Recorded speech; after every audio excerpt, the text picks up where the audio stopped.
స్థానిక సంస్థల ఎన్నికలు వాయిదా పడ్డాయి. దీంతో పొలిటికల్ పార్టీల ఫోకస్ అంతా జూబ్లీ హిల్స్ వైపు మళ్లింది. బీఆర్ఎస్, కాంగ్రెస్ ప్రచారంతో హోరెత్తిస్తున్నాయి. బీజేపీ మాత్రం వెనకబడింది.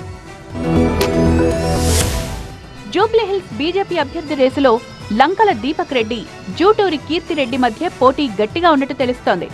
లంకల దీపక్ రెడ్డి 2023 అసెంబ్లీ ఎన్నికల్లో బీజేపీ అభ్యర్థిగా పోటీ చేసి 27,000 ఓట్లు సాధించారు. అతనికే టికెట్ ఇస్తే ఎలా ఉంటుందనే అంశంపై పార్టీలో సీరియస్ గా చర్చ జరిగింది. కానీ వ్యాపారవేత్తగా, రాజకీయ నాయకురాలిగా యాక్టివ్గా ఉన్న కీర్తిరెడ్డిని పోటీ చేయిస్తే మహిళా సెంటిమెంట్ కూడా తోడవుతుందని మరికొందరు సూచిస్తున్నారు. పైగా బీజేపీలో మహిళా నేతలను ప్రోత్సహించడం లేదనే విమర్శకు చెక్ పెట్టినట్లవుతుందనే వాదన కూడా ఉంది.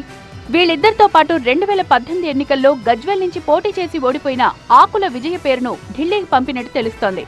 సో షార్ట్ లిస్ట్ లో ఉన్న లంకల దీపక్ రెడ్డి, కీర్తిరెడ్డి, ఆకుల విజయ ఈ ముగ్గురులో ఎవరు ఎక్కువ లక్కీయెస్ట్ అనేది ఆదివారం తేలే ఛాన్స్ ఉంది. ఎందుకంటే ఆదివారం బీజేపీ కేంద్ర ఎన్నికల కమిటీ సమావేశమవుతుంది. బీహార్ అసెంబ్లీ ఎన్నికలతో పాటు వివిధ రాష్ట్రాల్లో జరిగే అసెంబ్లీ ఉప ఎన్నికలకు అభ్యర్థుల ఎంపికపై చర్చించి బీజేపీ సీఈసీ నిర్ణయం తీసుకోనుంది.